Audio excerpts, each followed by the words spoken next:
Welcome back to the Buy My Merch podcast. We are at the Mint in Los Angeles, and I'm joined today by Nathan Jacques, a Western artist who performs and records and everything here in LA. Welcome to the show. All right. Thanks. Thanks for having me. Happy to be here. So I definitely wanted to ask right off the bat, as a Western country-inspired artist, what are you doing in LA? As in, is Nashville something that was ever on your radar? What's your relationship to Nashville? Yeah. Well, it's certainly a wonderful city. Nashville has a lot going for it, especially for country, Americana, folk, string-based popular music, you know. But I was originally drawn here working in the film industry. So that's the reason I was originally coming out here. But I think LA is a wonderful place for the same kind of music that Nashville does. I think it's a little more liberating, and I would be happy to have Nashvilleian folk disagree with me and talk about this. But I like the openness of Los Angeles that kind of comes from the film industry being here, that it's just a town of creation and characters and ideas and entertainment in general. And as of late, it has become way more welcoming for this kind of genre. It was back in the day, and I think it's finding a foothold again. So that's very exciting. But yeah. Are you also spending time in Joshua Tree, Palm Springs, where there's Sure. a lot of pop-ups there, Stagecoach, that culture? Absolutely. Pappy and Harriet's too. Pappy and Harriet's, that's right. Red Dog Saloon, all over there. So much Yes. fun. Yeah, my producer has a place up there actually, so I go up there fairly often now. Nice. But I didn't too much when I first moved here. A lot of my deserty Southwest experience was more so when I was younger, visiting New Mexico, Arizona, places like that. And you're not originally from the West Coast? Nope. Oh, okay. New England. Said I wanted to open our chat talking about the Nashville relationship, but it sounds like you actually haven't spent time in and around that scene too much, correct? Have you performed there? Not enough. I have performed there, and I've been there a handful of times, but I haven't spent enough time there to, like, I couldn't show anyone around or anything. Yeah. And there's a whole scene, obviously, there that I'm not connected with or not in touch with. So yeah. So what then are you finding as like the country scene here? I know before we sat down, there were some venues you were mentioning, but were you able to, as you started performing, lock in, or did you feel like you really had to search to find it? I think interesting timing, at least for myself, with that question, because I started this project like right before COVID. Okay. And then so when it was time to start performing, it was like 2021 when that record came out. And so places were doing shows, but there wasn't like lively scene action all the time. And I think post-COVID is when the Americana country scene in LA really burst open. And so I started getting more of a foothold in that, but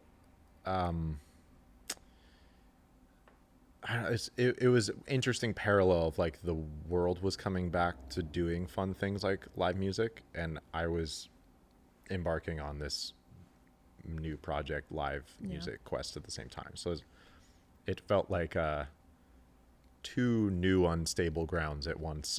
So you're only, am I hearing you're only a few years into your solo career? Had you been playing a lot before? Yeah, I grew up playing since I was very young, just mostly like rock focused. Okay. Like classic rock, punk, pop punk kind of stuff. Gotcha. Yeah, but I hadn't done it in a while. I took a little break and then like worked in the film industry, and I just missed music. And so I came back to it in like 2018 or so and started writing the songs for Loudmind. Ever since then, I just can't stop. Was it like an artist reinvention for you, or has it really always been this exact project in this way? I'm not sure if it was a reinvention. It was kind of, I was never like the chief creative mind in my past musical endeavors, and so this was kind of like the first time it was just me doing stuff.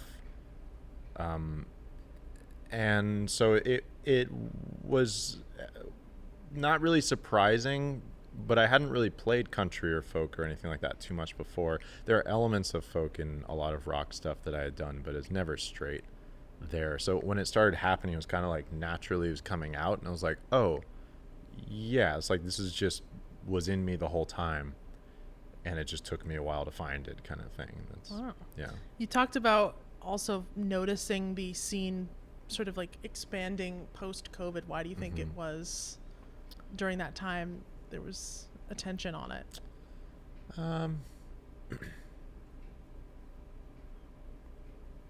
That's a hard question. I have my theories, but I think country music in general, it's not like it's ever not been popular, but I think with just the weight of everything going on in the real world, a lot of times you strive for simpler ideas and thoughts and stories and entertainment that can ease the worries of the daily life of a person. And I think folk, country, Western stuff, it's very approachable. It's like it's very time old American stories of people, kind of simple, and it's just easy to feel like, oh, this is like just American people talking in song, and that's a wonderful thing that a lot of people were wanting during COVID. It's just like to be together, to have community, to feel heard, to hear other people, Yeah. Now that you've been out here performing as a country western act, how have you been able to connect with others in the Americana scene here in LA? I mean, the scene is amazing. In short, everyone in it is just so lovely and supportive. It is the best music scene I have ever been a part of. It's awesome, and I hope everyone feels the same way, because it looks and feels like they do. And we just love making this music and playing it live. It's so simple, and everyone in it feels the same way about just let's all get together and party. Now you can do it like every night of the week, which is insane, but it's always for the most part the same people. There's a lot of them, so it's you don't get all of them at the same time, except for on the rare occasion, but it's all familiar faces, and it just feels like a big old family, a big group of friends. And so it's really wonderful. And people are doing like their own different thing in it. There's different sects, there's different like varieties, like they're really mixing it up, and everyone's supportive of it. So it's very cool. Did I see you also performing at Davy Wayne's? Yeah, we just did the single release show for Sanctuary Light there last week, 2 weeks ago. Yeah. With the whole band? Oh, yeah. Oh, Yeah. awesome. I remember Davy Wayne's, my memory there. This was like 6 or 7 years ago. There was a special entry, and you have to go like all the way in the back. Is it still like a speakeasy style? You still go through the fridge. The fridge. Yeah. Yeah. It's a fun time. Is it? So obviously your look is also evoking a certain style, certain era. Do you, when that's the case as a solo artist, are you looking for venues that also kind of fit your style, in the sense of like maybe a more high-tech neutral venue wouldn't be as fun as a Pappy and Harriet's lived-in style? Yeah, sure, I guess. But at the same time, Play show's wherever. a show. We'll play wherever. Totally. You just got to make it your own. But yeah, if the place matches your vibe, well, it makes the night all that much better, Even better. Yeah. How important is the live studio experience to you as an artist now? Are you talked about going to Joshua Tree sometimes. Is that, if you're working on a new record, are you making sure to budget for an actual studio experience? Yeah. So interesting actually thing to talk about is I didn't do that for the first record. We did everything like paint by numbers. That was you put the scratch track in for the vocal and the guitar, and then you bring in the drummer and they lay down a beat, and then you edit the drums so they match with like the guitar, and then you put the bass in. So everything was just layered on top of each other, which is one way to make a record, and it can work, and it worked for what we were doing. And then we set out to make Dark Wanderer, and we started doing it the same way, and it so didn't work at all. And so we scrapped everything, and I took my incredible band and was like, obviously we should just make this record together in rehearsal, like take the time piece by piece, build it as a band, and then record the whole thing live front to back, and then you can overdub on top of that. And so that's definitely the better way to make a record, in my opinion. It can work in other ways for different artists, but the live recording is so important because you get that, like, the real meat of the sound and the group, and then you can have all the fun with your imagination on top of it. But the core is organic and people feel it, you know. I certainly do. Do you focus on analog recording and really making sure the instruments are there in studio every time? Sure. Yeah. Makes it better for everyone involved in listening, I think. Yeah. There's a lot of tricks you can use these days and they work just fine. And I'm not like doing everything 100% analog, but if you can, you know, why not? Yeah. I saw you had a really cool acoustic guitar collection too. Part of my backstory is I used to work at Guitar Center, actually. So yeah, I have this I actually know that. Yeah. freakish knowledge of Which one gear. did you work at? I actually worked at their corporate office. I was on their social media team. Oh, right on. So I would go to the concerts and go backstage and tour all the gear with the artists and put it on the Insta stories. That's fun. And I picked up on your acoustic collection. I also am I love vintage acoustics. I only have one vintage Epiphone that was my dad's, but I want like a whole collection. So it's like, I got to chat with you about what you have. Are any of them vintage? Oh boy. Is 1999 vintage? What is it? Is it like cars? Is it like Probably 25 not. years? One of them had it just had a really cool veneer to it that I was like, I wonder if that's an older one. Well, I think it was your Martin. My Martin is a 1999. So if we're going by cars, I think that's Technically freshly counts. vintage. Technically Yeah. counts. Which is depressing. But wonderful guitar. It was my father's, and he just didn't play it enough, and I was just playing guitar so much that he was like, this, you know, beautiful piece of art should be played, not sitting on a stand. The Nathan Jacques sort of wardrobe, does the guitar become part of it, and how important is it for you to match that and that sound when you perform live? Yeah, sure. Yeah, I mean, I like to pick which one. I basically have my guitars to be interchangeable sound wise. I only have two really for live. It's the Martin, and I have a 70s Guild D25, and those were guitars. That's vintage. It is vintage. That's true. I should have led with that one. That was when Guild was making guitars and basically copying Martin. So they wanted to hop on the dreadnought train, and so they ripped off Martin and started making these cool dreadnoughts with archbacks, and so they actually have a very nice projection in them. They have like a very cool like mid-heavy projection that's very nice, and the Martin is very like boomy and low end, and I love that. But the Guild is quite nice too. But so that one's like reddish, and then the Martin is kind of the, you know, the nice natural top. And so yeah, you know, you plan them with the outfits for a show, but they're interchangeable. You know, that's cool. Yeah. Well, tell me a little bit about the process of designing and manufacturing the vinyl that you created for Loud Mind. And I'm somebody who definitely likes details. So how did you find someone to make it? How did you distribute it? Tell me everything. Sure. Loud Mind, So Loud Mind, I worked with this artist named Laura Whittier. She's moved around a few times. I don't remember where she is currently, but I met her back when I was bartending, and she was just this wonderful artist who was regular at this bar I worked at, and I always loved her stuff. And so when it came time to do the art for that record, I just was like, hey, do you want to do some kind of like Western inspired, oil on canvas work? And she was thankfully interested, and we did a whole series of artwork for the record, including obviously the front cover, back cover, and everything. And so once I had those series of paintings, she probably did maybe like 12 or so paintings, and they were all focusing on the various like landscapes and environments that the character goes through in the story. And then once I had that, it was kind of just piecing it together to look like a cohesive art piece that was very inspired by, like old movie posters and that whole artistic genre of like older Hollywood art. Yeah. And then same thing for Dark Wanderer. I just took it to the next level. Nice. Obviously. Yeah. Yeah. Love that. And then tell me about the process of like actually finding someone to make it and distribute it.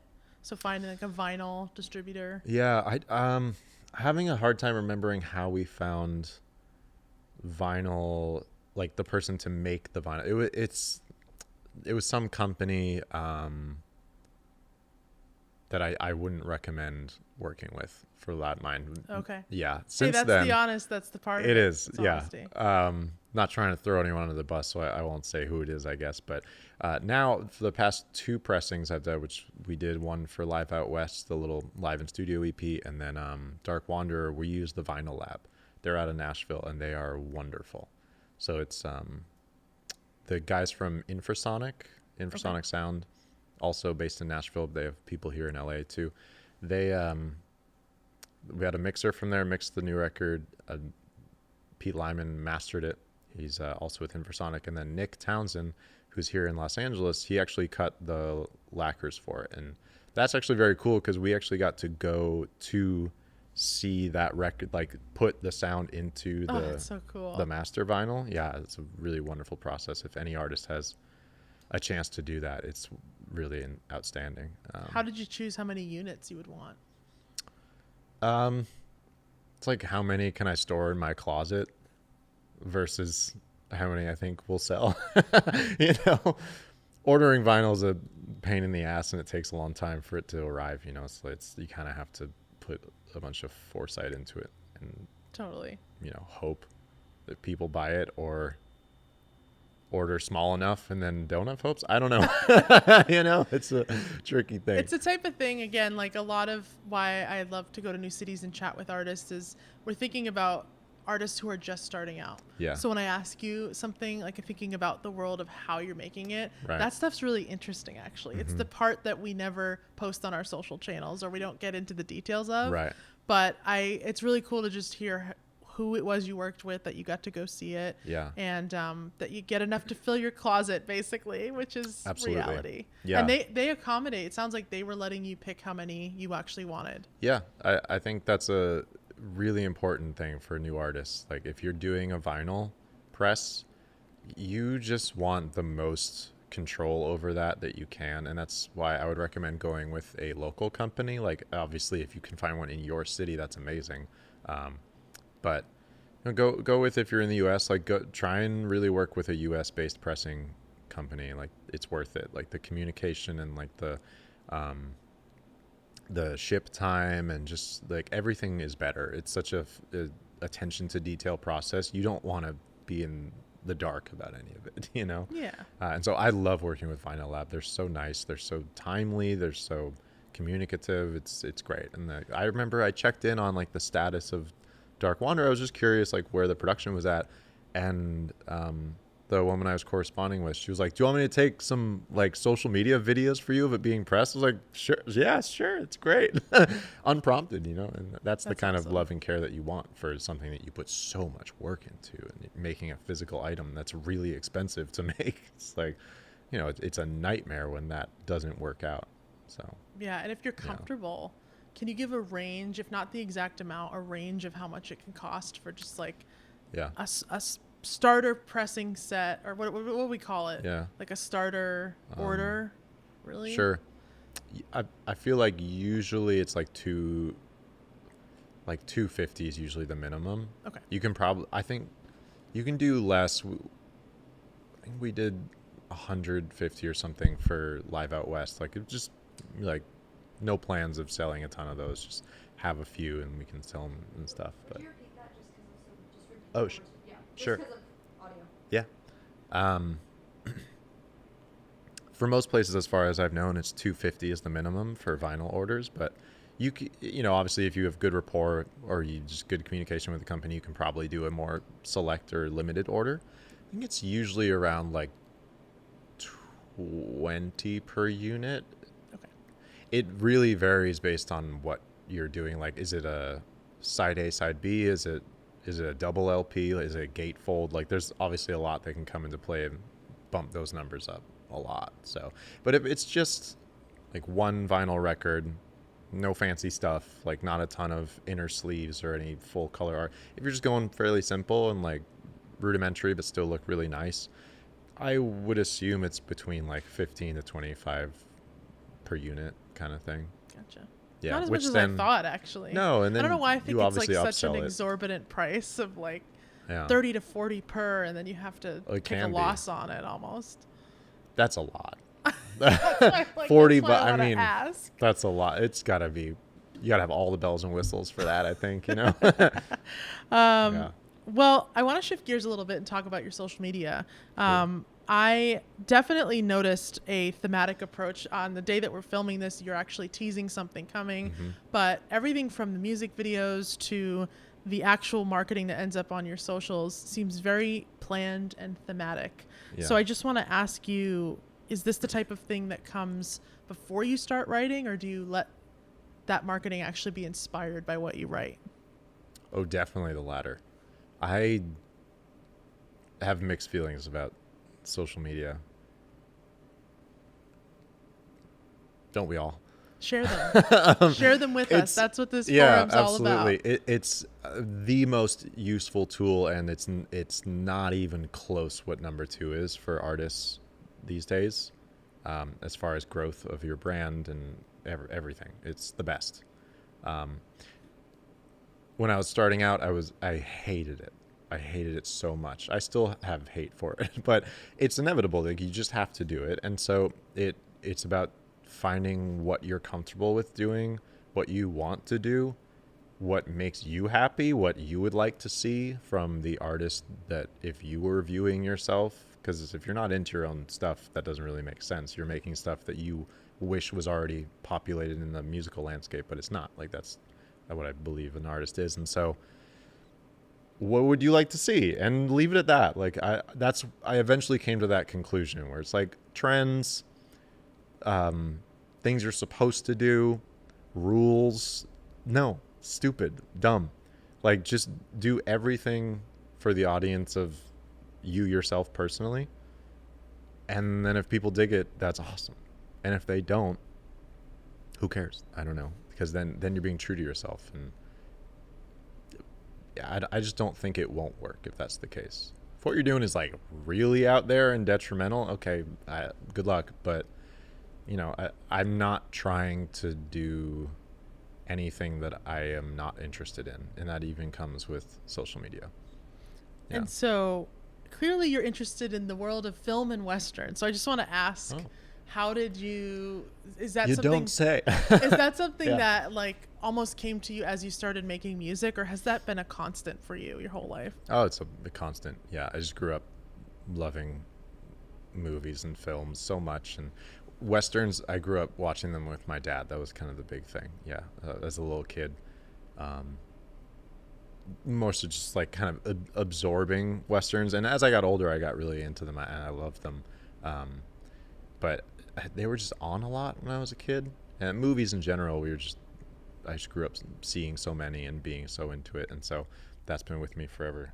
But it's such a limitless world that's right next to music too. So like, why shouldn't they be related and all bouncing off of each other? And I find the real world examples, especially the old ones, of when music and film are intertwined, it's so much fun. It's like it, and it also opens up a whole new creative path that you can use to make art, which is great. Is it something where you would answer it's more of a natural thing, or are there tips or advice you would give to someone hoping to find a way to express themselves as thematically as you have? What might you tell them? I mean, like anything, it has to be natural and what you like. But if you're looking to express yourself just more visually, yeah, like I said, music and movies are forever sitting right next to each other. So like, take all the visual inspiration from films and movies. Like, it's all there. Just what do you like? And then what kind of music you make, and put the two together. Yeah. Boom. Speaking of, tell me any specifics you can about your music video for Sanctuary Light. In particular, were there actual Westerns you drew from? When I watch it, I see everything from film noir to like John Wayne era. So what were you drawing on for that music video? Definitely those two. Yeah. Film noir is actually more inspirational to kind of the subject matter of the record and more the undertone, whereas the more dramatic strokes are all very obvious on purpose odes to the old Western genre. The whole like singing cowboy thing is probably the main influence, like Gene Autry, Roy Rogers, that whole era of early 1900s like radio cowboy and then TV movie cowboy stars who are just ridiculous. I mean, it's just the silliest, most fun, family friendly kind of genre. And that idea of turning that into like a weird, dark, bizarro Western with that same tone of levity, even if the subject matter is incredibly dark and sad, like that was too good of a juxtaposition. Once I came to the realization, I was like, oh, that has to be it. Like that's it. But yeah, those old Westerns, John Wayne, Gene Autry, Roy Rogers, those are an endless pool. And there's so many of them. I mean, you can't watch them all. There's Did you have to find collaborators who knew about that world, or were you teaching them or making them do their homework on what you were inspired by? I think it's both. My producer Ed is just as much of a Western just geek as I am, and so we just have fun with this shit. But yeah, as far as like making the videos and other adjacent stuff, some of it is kind of like, you know, I feel like that's very in the pop culture historically. It's not so popular these days. So it's maybe just like a little like, hey, these are the influences for this. But as soon as everyone sees it, they're like, oh yeah, like my dad used to watch it or something like that. Like it's so popular in the zeitgeist from back in the day that everyone kind of knows about it, even if they don't, right? Definitely. I picked right up on it, and I haven't even seen more than like maybe one John Wayne and like Blazing Saddles, which exactly. You could also get a little Blazing Saddles from it too, sure. and, like archetypes and. I wanted to keep the comedy in it because it's like I said, the story's so dark, and the comedy makes it fun. Of course. Yeah. What were can you walk me through like how many days did it take to shoot, and what were some of the logistics of putting that together? Because again, from the standpoint of an independent artist, it's a very well done, almost like short film. So tell us some of the behind the scenes. Pretty much. That was kind of how we approached it. My goal was to make a film, actually, like a full film. So I wrote out the script for this, basically the feature film version of Dark Wanderer, which is basically, that's inherent in the concept. It's supposed to be like a movie, and the record is like the record companion. It's a silly backwards marketing Elvis kind of thing. But so we actually wrote a whole script, and I was like, great, let's just make a movie. And then I started working with my friends who were Chris, who directed the videos, and Emma, who produced them, and they were like, you're crazy, this is huge, there's no way this can happen. And so I was like, okay, what about like 5 music videos or 5 videos or whatever? And they're like, closer, but no. So we kind of just whittled it down, and we got it down to 3, and we ended up filming those 3 in 2 days. We just did 2 really intense shooting days. All of them were filmed on the same location, just on a soundstage here in Burbank, and just blasted them out. And it was green screens. One of the Sanctuary Light is 100% green screen. Really? Yeah, every second of it.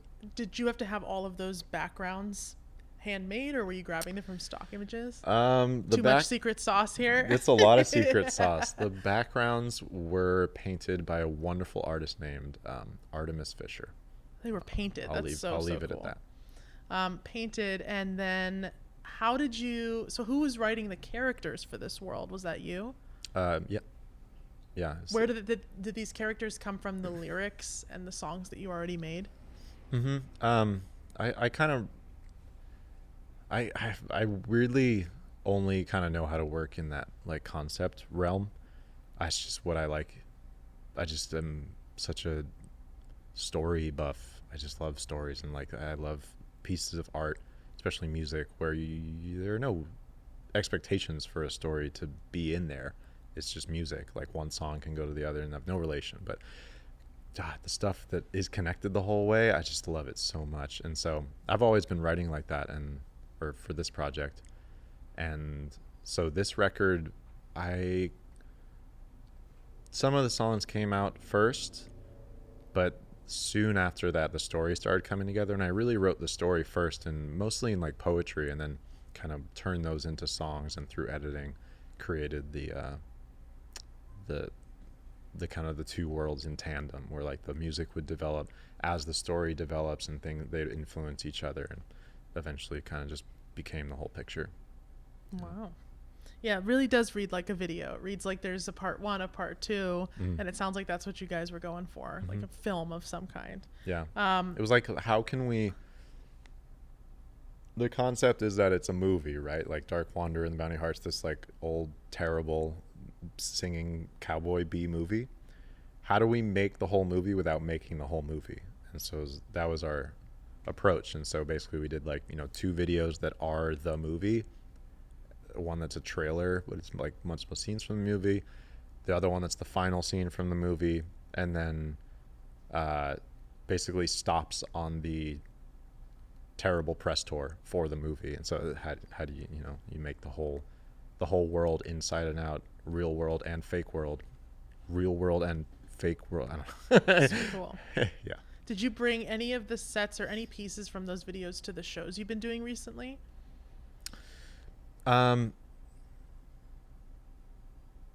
Recently, no, but yes, that is happening. It's on the lineup. Okay. It is. I've predicted something. I don't know when that's this is coming out, but maybe by the time it does. Okay. And very, if very cool. anyone's awesome enough to come to a show, you'll see some. You might see some of this stuff. Yeah. What would be your advice for like a budding artist, whether they're in LA or not, that doesn't yet have a big budget to get a cool soundstage in Burbank, but has big Western style film music video dreams? Where would you tell them to start? Go to the desert and film. That was what we were going to do. I mean, it sounds like advice you're like, in hindsight, just go to the desert. Yeah. The problem with this was that it's supposed to be the underworld. So you can't really capture that too well in real life. But yeah, I mean, just go where they filmed all the stuff originally. It's like a couple hours north of LA or east of LA. Like, they filmed all these Westerns out here. So just go there. Bring some friends. Couple tripods. It's LA. Make friends in the film industry if you don't already have them. There's so many of them, and everyone's so talented. Just put a ragtag crew together and do it. It's awesome. Yeah. I want to ask about your gig life here in LA. So how often are you currently performing right now? Once a month, twice a month, something like that. Okay. Yeah. And then are you at a point where you're trying to, every time you put a new song or an album or something out, you want to immediately go book a show for it? Yeah, I think so. I think it helps with promotion in general, like gets people. Those shows are always more exciting than just like, we have a show, So I do find that very important. Like, put a song out, have a party about it. Market it as a party. Have a party. Play songs, sure, but like, I think that makes for a very fun environment. Do you find these live shows, obviously a lot of artists now have streaming aspirations. Have you found, because I get asked this a lot when I'm helping other artists, is there a way to tie a live show experience to streaming numbers somehow? Do you ever think about that connection? Sure.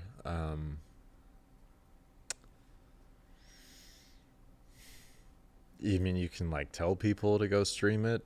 I hate it though. On stage? Yeah, I hate that. Why do you hate it? Because it takes away from like the performance of it all. Like, go stream my songs. Come on, that's not fun for the audience. If they like it, they'll go streaming it. So do you do anything where you're trying to put your name or something behind you? Yes, that definitely helps. Clear? As much visual marketing as you can is amazing. Your name, do it in a fun, creative way. Put it on the head of the bass drum. That's the old classic. Do a banner. I don't know.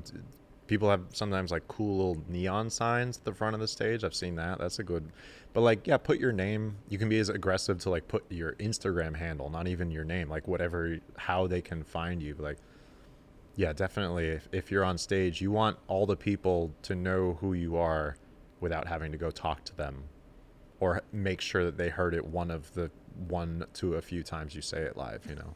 So It's true. yeah, I think It's true. the bass drum head is fairly cheap, easy way to do it. Granted, you have to have a drummer, but if you do, yeah, spend whatever. It's like Or you can just kind of put the bass drum head and balance on it like a circus act. And that's just true. You could, 1 foot.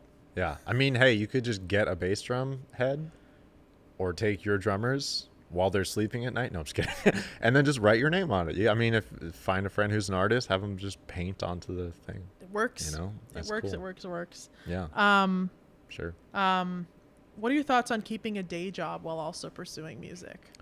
I think if you got to do it, then do it. I do. Is it It's something great. you've resonated with or Yeah. have experienced? Oh yeah.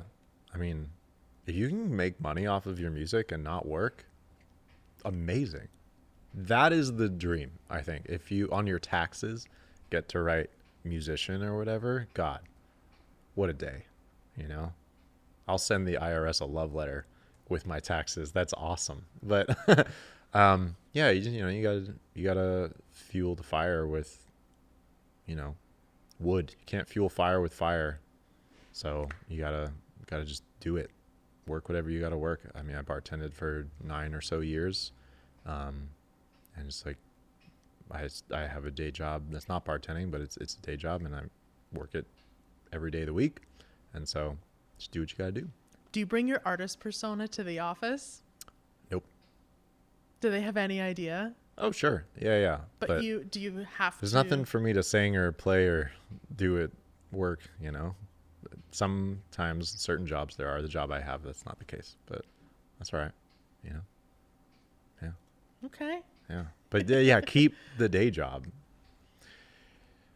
I think there's a lot of like romantic stories of like, I gave up everything. I quit my job and I went to do music. It's like, wow, that's awesome. Dude, like, I don't know.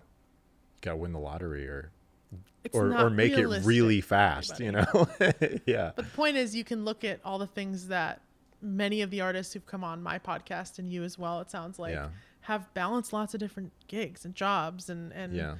it's never selling out one way or the other. So people even say the opposite is true. Going to a label means you're giving up too much of what you actually want for your own freedom as an artist. But I always like to talk to artists about day jobs. I think it's Yeah. a weirdly taboo subject that is way more common than Yeah. people realize. Like even sure. some label signed artists that I have shaken hands with have also kept other jobs. Sure. In that the label is really just a tool to what's happening. It's not going to make all of your magical Taylor Swift there's dreams labels happen. and there's labels, you know, or I should say there's deals and there's deals. Yeah. Yeah. So I don't know, but yeah, if you got the time, if you have the energy, if you have the necessity, whatever it is, like, why not? More income, more fuel for your musical fire. You're probably well aware of the trope of artists having to lip sync for their lunch and getting in there lip syncing in TikToks and Instagram reels. Have you partaken there? Not so much. I think I've done tropey, trendy kind of stuff here and there, but I think that that's great. Any artist who's comfortable doing that, or who can find their comfort in doing that and wants to do it, obviously trends can be a wonderful tool for bringing in more eyes and ears, but I haven't done it too much. I just don't like it. It doesn't feel true to what I want to do. And I think at the end of the day, that's what's the most important is like social media it can be very tempting or discouraging if you're seeing things that are working for other artists that you just don't want to do because they don't feel like you don't feel like that would be a proper representation of your art or who you are. And so I struggle with so much when I was first starting a couple years ago with like,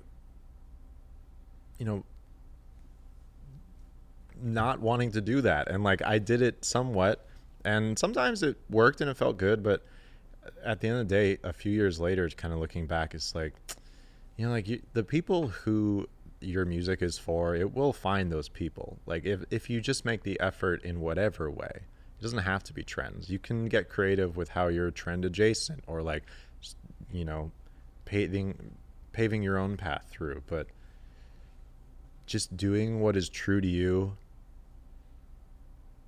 with effort, and like really putting the time into what you're putting out. And what, like a casual video that looks like someone just like whipped it up, sang a song, text and stuff, like that still takes time. Like putting that together is not quick. Like you're mini music videos. Yeah, sometimes. it's a lot of work. Even if they look very casual, it's like, that's, you know, those are a lot of time spent. So everyone's doing it. Just do it the way that you want to do it, and then you're going to feel the best about it. And if it doesn't get the amount of reach that you want, mix it up in a different way. Like just keep trying stuff. And if the trends aren't for you, don't stress it, man. Like don't do it. Simple as that. How do you do, Fiona? That was great. That was great. Well, my last question is just me asking you how, if there's an artist who is moving to LA and they're just getting started, how would you tell them to spend their first month in the city? Go to shows. The LA music scene is very hot right now. Just made a Zoolander quote and didn't realize it, So but hot it's Hence it's so hot right now. it's a great time for live music in Los Angeles. If you're in the folk Americana country kind of thing, indie rock, like that whole world, I can tell you personally, it's incredible time to be here. So yeah, just go to shows, meet people, be social. You know, it's a lot of the world is online these days, which is true, but can't do everything from your phone or computer. Like you gotta just go dive into the scene, find out who's playing these shows, make friends with other artists, and that's the ticket. That's the ticket, folks. Yeah. Well, Nathan, thank you so much for being on the Buy My Merch podcast. It was awesome having you. Thanks for having me. I'll buy your merch. Yeah, that's the key. Ah. That's the key. Well, you get merch for being here. Which Oh, I'll no. explain.